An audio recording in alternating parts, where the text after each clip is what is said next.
Right, lads, the league kicks off this weekend, and as ever with Division 1, lots of tasty games this weekend. We have Dublin and Donegal in Croke Park on Saturday evening, Galway and Mayo on Sunday, along with Kerry and Roscommon and Monaghan Armagh. Pat, where would you start? You'd probably start with Kerry. Well, What would Kerry be hoping to get out of the league? I'm really looking forward to the league because the league always saw like under the new rules last year, and I've no doubt under the new rules this year we'll have top class football.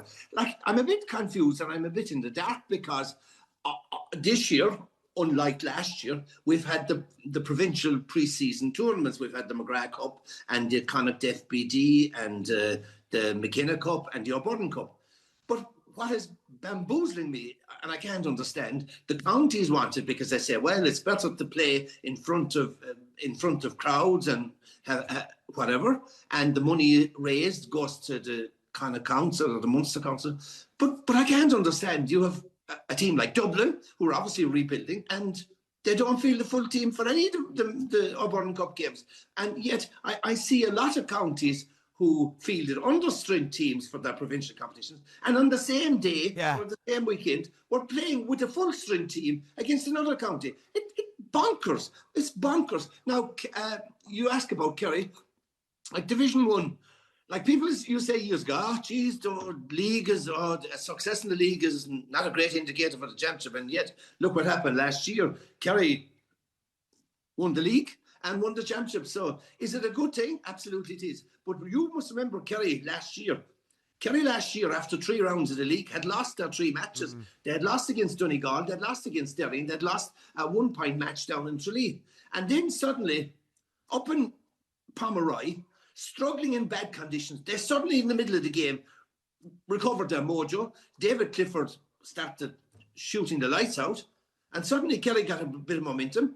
And Kerry went on and won the league, even though there was a danger they could be relegated. And could something happen again this year? Yeah, it could. Kerry were beaten last Sunday by Cork, but they took off a lot of the players in the second half. Shawnee Shea was flying, very, very sharp.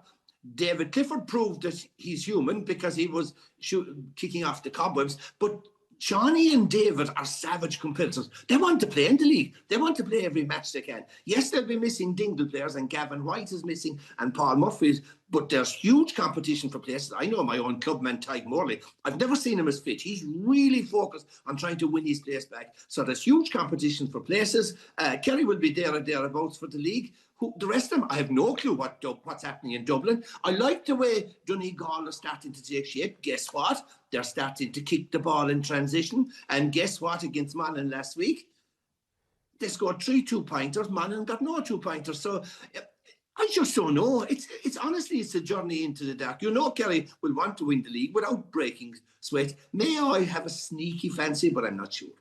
Dick, Dublin, Pat mentioned about Dublin there.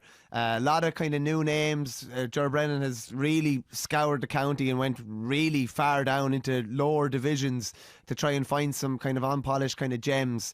What are you expecting from them this year? Last year obviously finished very disappointing. Yeah. What do you do? Like, what will we get from Dublin in the league? I think it was referenced obviously towards the end of Dublin's campaign, and in retrospect, I think Ger Brennan has been on record saying that their lack of 2-pointers kickers and even their structure to set themselves up to kick 2-pointers has to be addressed. Otherwise, they're going to be literally going out against the big teams at a 2 or 3 point disadvantage. You know, if you're not getting them that played out. So that's what you'll be looking for. Have they addressed that? Is that something that they've been working on? Have they brought in new players to give them a chance that has that in their armory? And as a team, are they going to try and create those chances, and when they get them, hit them? Because Dublin, for the previous 10 years under the Jim Gavin reign, they were instructed not to hit those speculative shots. It was work it in another 10 yards and take the percentage score. So now they have to sort of tear up that script, not tear it up, but they have to sort of balance it out and get the risk reward. So that's what you're going to be looking for, because that was one area of deficiency that they didn't have enough of. Now, are you trying to get the players that were there to do it more, or like you say, is he throwing his eye out in the club championships looking for somebody that has a longer range and can offer something a wee bit different and bring him in? So that'll be interesting to sort of see. The one thing about Dublin is that they've just endless amounts of talent and people that they can sort of throw a blanket over, 50 or 60 players that'll all offer you something similar. They're all fit, they're all 6 foot, they're all, competent technically, and they've had loads of those players sort of come through the ranks over the years. What they're missing now is something that bit different. The Con O'Callaghan's, the Brian Fentons. Actually, I really enjoyed Joe Malloy's interview with Brian Fenton there recently, and it sort of gives you a bit of an insight to what made him that wee bit different to step out. When he started, like there was nothing spectacular about him, but that what was in him created the player that he was. So maybe try to find something a little bit different than the sort of archetypal Dublin player, which there's no end to, because they need something a wee bit differently, because they'll always compete. But it's now, can they sort of compete with the Kerrys and the Donegals? Like, we'll come to them in a wee minute, but they have to sort of get up to that pace and have a different sort of spread of scores and players, which they looked a wee bit sort of one-dimensional at times last year, even with the new rules. So I'd say you're going to see something different from Dublin. I'd stay with you there, Dick, on Donegal. Obviously, the All-Ireland final was such an underwhelming finish to what was, obviously a very good year prior to that.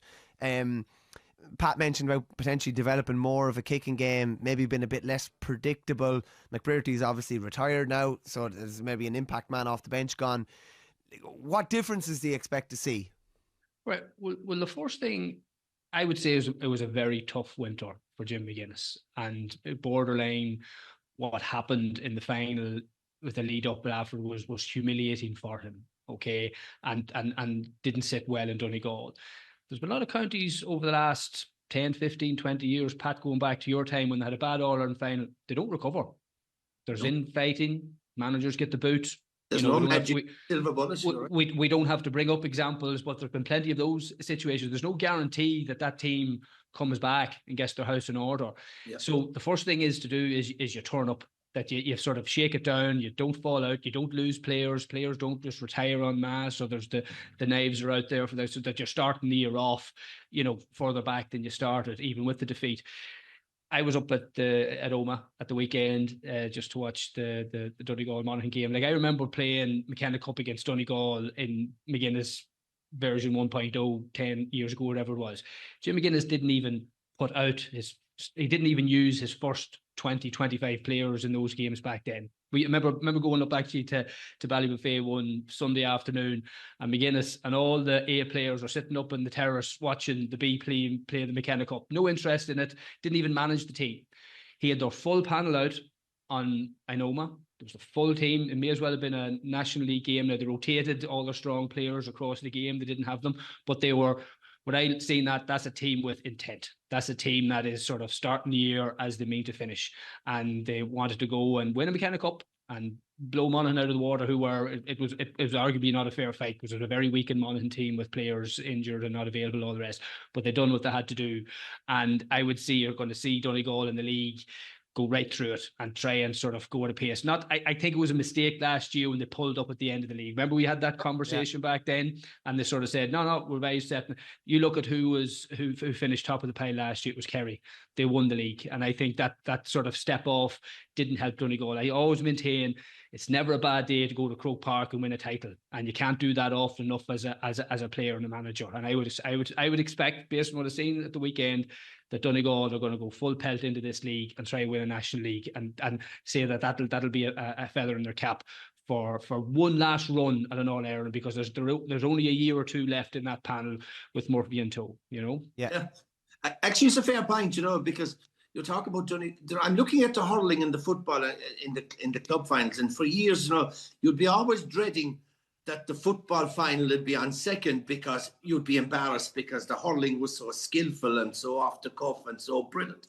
And now the roles have flipped, where the football is probably the better entertainment. And I was sort of looking at the hurling and the football last week, and the one thing, their roles in terms of tactics have flipped, whereas hurling and the way Ballygunner played last week was so structured, whereas the successful football counties, Kerry, Donegal, are more off the cuff. And so you look at those structured counties who have been successful in the past. In football, Dublin, the most structured team under Jim Gavin you could find. Donegal, so structured. Armagh, so structured. But you found that because they were so structured, that was their weak link last year. That's where they were exposed. Dublin in transition were still slow. Dublin weren't trying for 2-pointers. Armagh and Donegal were so structured defensively in their deep block, so slow in transition and whatever like that. Kerry were successful because they play off the cuff, quick football. Yes, they play what's in front of them, but they have a quick transition game, they have a kicking game, and they have forwards. So you're right. What we're looking for now in the league this year is people, the top managers, the McGeeneys, the McGuinnesses, the Joe Brennans, they now know, right, lads, that structured format of last year won't work. Under the new rules, we're going to have to do some tweaking. Yes, you're going to have a certain structure in defence. Yes, you're going to have a certain amount of zonal, but it's a do game, and they're going to have to adapt the plans. That's why the league this year is so, as Dick alluded to, is so important in terms of honing your game plan for the championship, and then building momentum. Like Kerry built momentum. Once the first 3 rounds, from round 4 on, they build momentum and it carried through to the championship. So it's going to be an interesting. The only team I would find will probably struggle in Division 1 is Roscommon, because they head down to Killarney next Sunday without the Bridges crowd. Probably a few of the stroke sound fellas who were involved in the intermediate club semi-final will be missing. I watched them play Sligo on Friday night. Okay, they were under strength, but they were a bit off the pace. Yeah, like you can't afford to be missing the Bridges contingent. And I was having this chat with Milan on the hurling. While Waterford would love the Ballygunner crew back in 2 weeks, you're kind of shooting yourself in the foot by bringing them back so soon, because they'll be out of juice when you really need them come championship time. So it's a very difficult one. Pat, I'll just stay with you on Armagh. Obviously, Donaghy's gone down to Kerry. He's a huge loss. He's a huge loss for 3 reasons. One, he's a great players person. He's a great motivator. That's number one.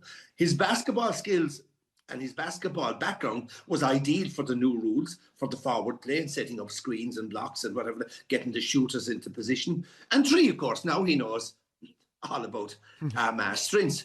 And of course, the big loss is they're missing their main forward, O'Neill. So it's Pat, when you go through it, there's a fair whack of losses. Even Jamar Hall I think he retired, didn't he? Stephen Campbell retired. Niall Grimley's out has kind of stepped out. Like, so that's not sure. Yeah, that's 4 kind of big names, and by the sounds of the talk from McGeeney on Rian O'Neill, it's very doubtful that he'll be involved at all this year. It doesn't look like it, and we don't know what's wrong with Rian, but he needs space and time to hopefully sort himself out.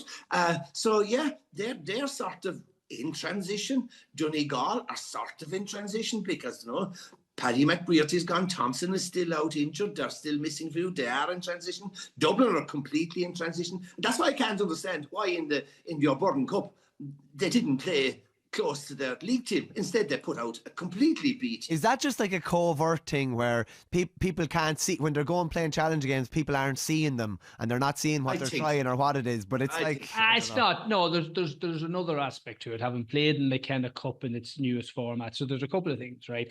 The league is so important now. Right, so the league 20 years ago would have been where you'd have gave guys a run out in the early stages to see would they be championship ready, and you could afford that opportunity. You can't now, so you have to be going into your National League games with boys that you're satisfied or at the pitch of the game, and that's where you use the early stages to give them a run out. Like there's a load of boys in Monaghan just got a start that you were sort of saying, right, God, he's coming from a club where you wouldn't have thought he was there, but that's it. You got to give him a run out. You're not going to give him a run out against Armagh, Clonus on Sunday, or Dublin and Croke Park unless you really have to. So there's an element of that. Let them out, see where they're at, and there'll be a lot of boys in counties that would have played in those pre-season competitions. They won't even be involved in panels now in the league. That's the reality. Yeah, but that's so there's a bit of that goes on. Yeah, and the other bit, Pat, as well, just why the weakened team. So there's dynamic, and that would have cost Monaghan with college players. So there's a rule now that if you have a college game too close to an intercounty game, they can't be involved. So a lot of players actually couldn't play for the county that might be a starter. So you throw all that into the mix, would have fed into where you had very sort of strange teams going going out week on week in the last Yes, week, but you know?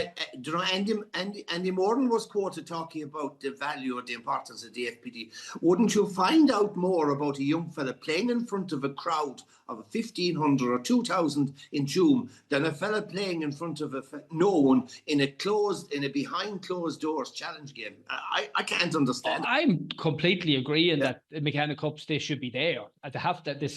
They serve a purpose as much better than playing challenge games, but you're always going to get what you got, a bit of a mixed bag in terms of the personnel and depending on what teams. You sort of got to take what you get with it, not read like too I see much. Limerick played, I think, Tipperary in the first round of the McGrath Cup, and you'd say Limerick now have done well under Jimmy Lee and got promotion and got to the Tailteann Cup final, and you'd say, right, we'll keep developing it. But they played against Tipperary in the opening round, and you say, these are equal teams, this is a good match for us, and they decide to field their B team, and as far as I'm aware, their A team was playing Meath in a challenge the same day, and they got hammered by Tipperary. You start to say, are they being too cute for their own good? I can't understand it. I think that game ended up 15 points to 4. I think Limerick scored 4 points the same day. It is correct. Yeah, just on Mayo, Pat. Andy Moran is in, obviously. Colin Boyle in with him as coach. And obviously Paddy Tally's involved in the backroom team there as well. Rob Henley is back. Killian O'Connor is back. James Carr is back. Great to see Conor Loftus back. Great to see him back. Brilliant to see. Rob Henley is back. Great to see Loftus in particular back. You've mentioned several times before, Pat, that Moran's influence helped to make Monaghan one of the highest, or the highest scoring team in the league. They're going after 2-pointers, it looks, from what we've seen so far in the pre-season games.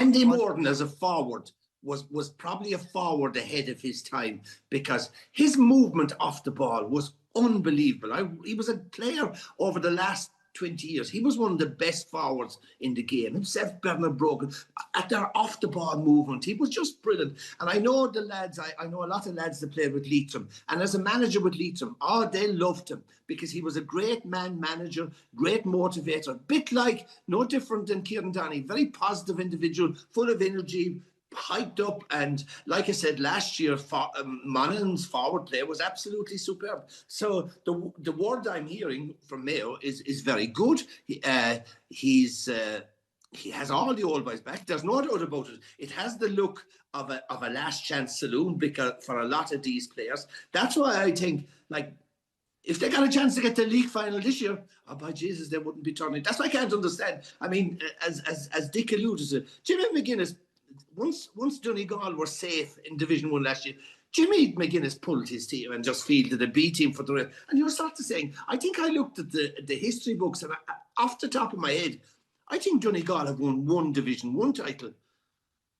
I think there's one. And you start to say, 07, I think, or and you start to say, this is the second most important competition in Gaelic football. You'd start to say, Jesus, there's only one title in Donegal. Wouldn't it be great to win a league title? It was like a horse being held back for the Cheltenham Festival.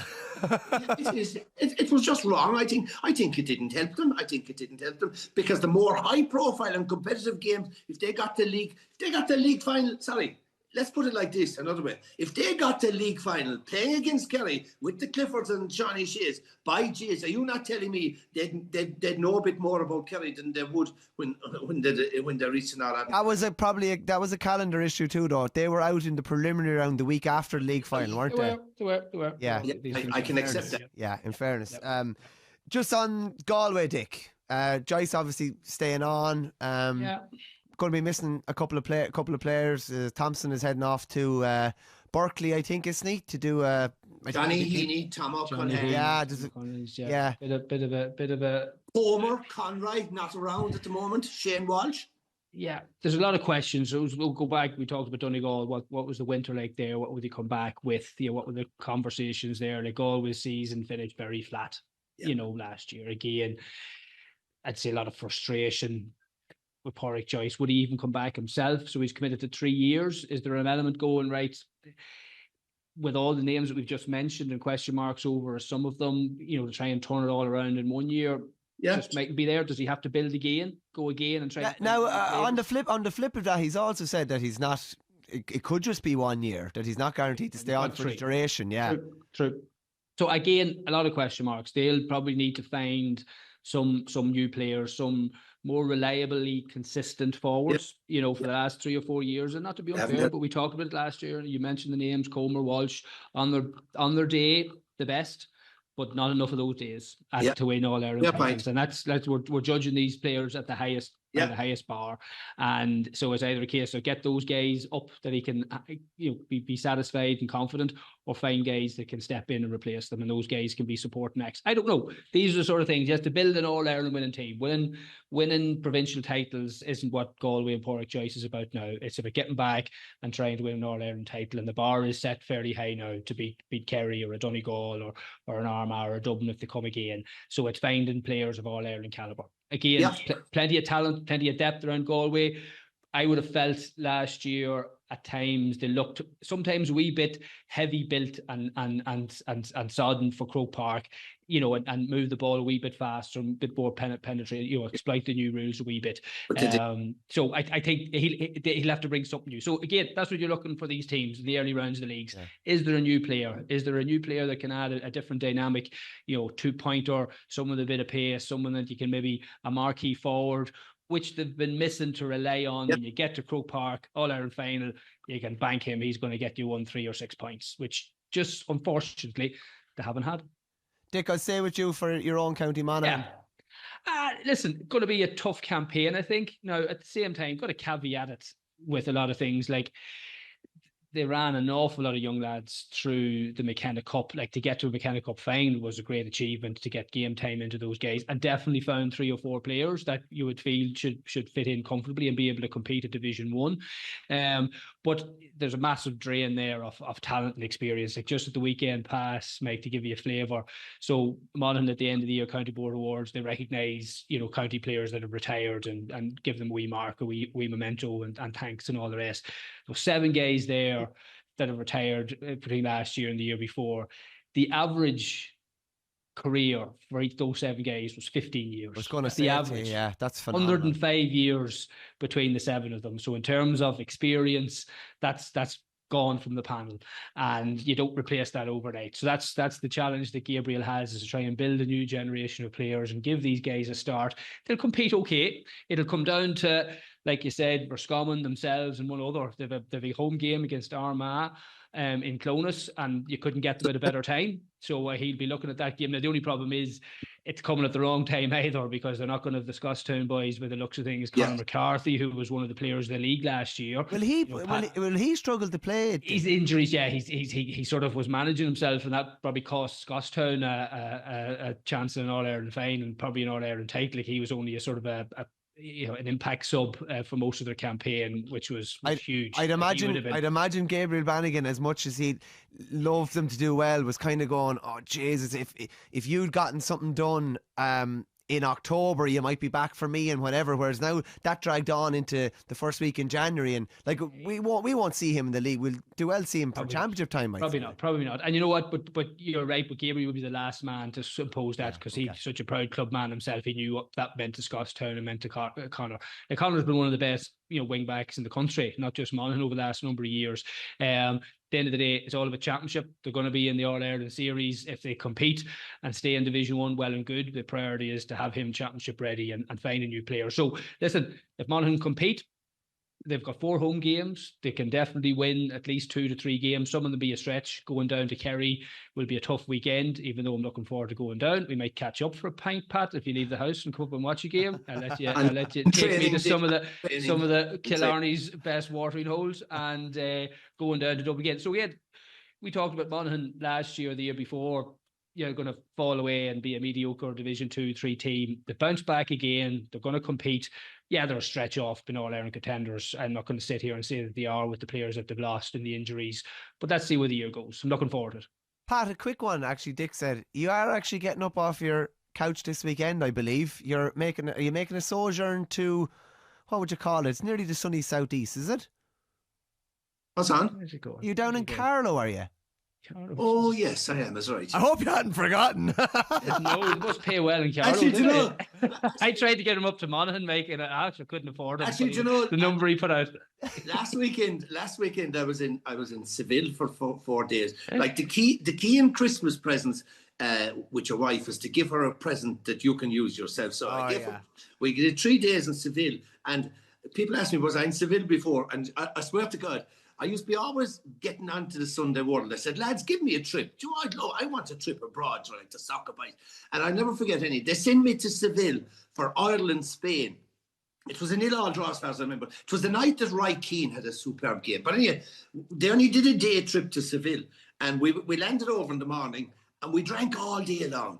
And then I went to the game. And I had to write an article. Went to the game, slept through the whole fucking match. I landed back to Dublin Airport Hotel. And I said, geez, I have to write an article. I remember rushing down to the newspaper shop and buying the papers to find out what happened at the Ireland-Spain game. And I wrote an article on the Ireland-Spain game that I hadn't seen at all. So I was back in Seville this week, and beautiful city. And I on Friday night, I sat in the town square outside the cathedral and watched Roscommon and Sligo in the FBD Shield. And on Saturday, I sat in the square and watched Kerry Cork in the McGrath Cup because I wanted to have my homework done for your podcast. Yeah. Good man. But you will be in Carlow at the weekend. I will be in Carlow Friday night, yes. You're at the Carlow Nationalist Awards. Correct. You're a better man than me, Pat. I treated Alison to a weekend in Slieve Russell, or night over in the Slieve Russell a few years ago now. It was only when she arrived she realised there was a round of golf included into it, and it took me a while to recover from that. So. This is Pat's Christmas present is basically like a Homer Simpson birthday present. He bought Marge a bowling ball. Right. Yeah, that's the way I operate. I've got away with it for a number of years, and I think I'm on the home stretch now. But anyway, the rest of the league, I won't be in Killarney because I actually think I go to most of the Sligo League games, so I'll be following Sligo and certainly 3 or 4 of the games. So the rest of the league, like you talk about the rest of the league games, I mean, Division 2 has 2 unbelievably strong teams who should get promoted. That's Derry and Tyrone, who came down last year. And Derry were unlucky to be ready. They got their act together late. So Derry and Tyrone, I fancy to get promotion. Cork showed a bit of promise last Saturday in Killarney. First victory in Killarney since 1995. Meath, we'll see how they'll build in it. It's between those 4 for promotion. Pat, just on that, like with Derry and Tyrone coming down, it's so difficult for anyone. It's difficult to see anyone outside of those 2 getting up. But obviously, Meath have ambitions getting up. Cork are there a good while they have ambitions getting up. I'm looking at some reunions as well. Mickey Hart will face off against Tyrone with Offaly. He'll face off against Derry with Offaly as well. There's lots of intrigue in Division 2. The relegated teams in Division 2 and Division 3 look that little bit stronger. So Derry and Tyrone look stronger in 2 and should get promotion. In Division 3, you have Westmeath and Down, who look that little bit stronger than the other 2. I watched Westmeath last weekend against Kildare. Geez, they came from 8 points down. They kicked 6 2-pointers. Luke Loughlin was unbelievable full forward, and Ronan Wallace was superb at wing back. They've had an unlucky league campaign, so they look sort of the favourites for promotion from Division 3. And down to Division 4, it's a lottery. I think Oisin McConville is staying on with Wicklow for 2 years, which sounds promising. So he obviously thinks he has potential there. I think Wicklow could get promotion. And you know, as an outside bet in Division, and I know I'm going there, but Joe Murphy took over Carlow mid-season last year after Shane Curtin left. Steadied the ship. I saw them playing the Telton Cup.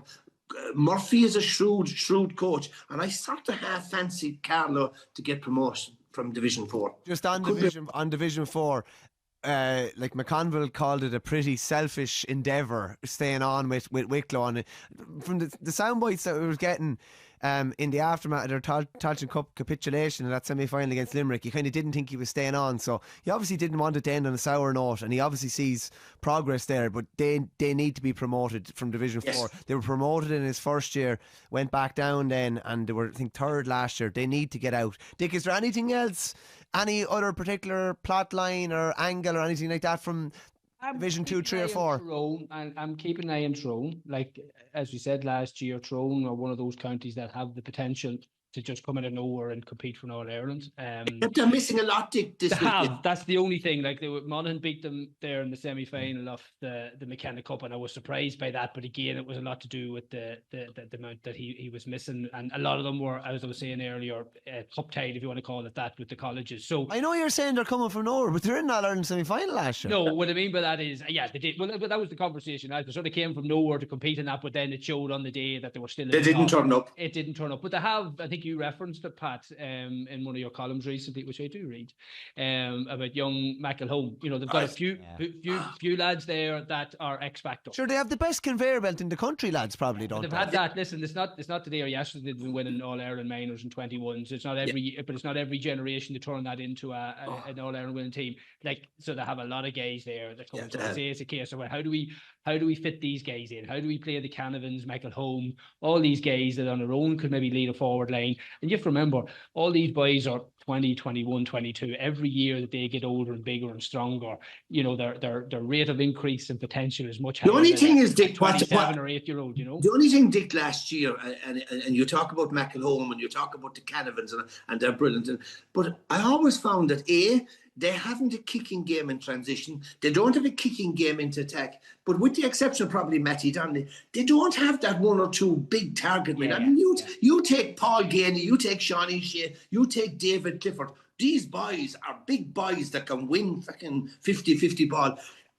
Tyrone don't seem to have that sort of target man. It's true. I tell you who the true young Matty McGleenan's young lad came on. He's a monster, isn't he? Big fella. No, he would have been it was probably a bit too quick for him to come up from the 21s. Like, he's sort of that heavy built lad, needs to trim up, needs to get more. You can't just rely on being big, you know, being a big juvenile, as you used to say, when you're just dominating guys. That doesn't carry when you get into senior levels. So you need to adapt. But you're right, Pat. There are a lot of guys that are probably just a bit, and that's sort of shown in last year when they got sort of bullied out of it and squeezed out of it against Kerry. They need a few guys that can sort of step up and win the ball. But they have a big, strong midfield. Like the two guys, Kilpatrick and Kennedy, are as good as is around in terms of ball winners. So if they can keep. But Matty Donnelly now, he's more than myself at the end of my career. There's only so long you can go. The game's getting harder and faster. They need to replace him with another Matty Donnelly, and if they can do that, they'll compete.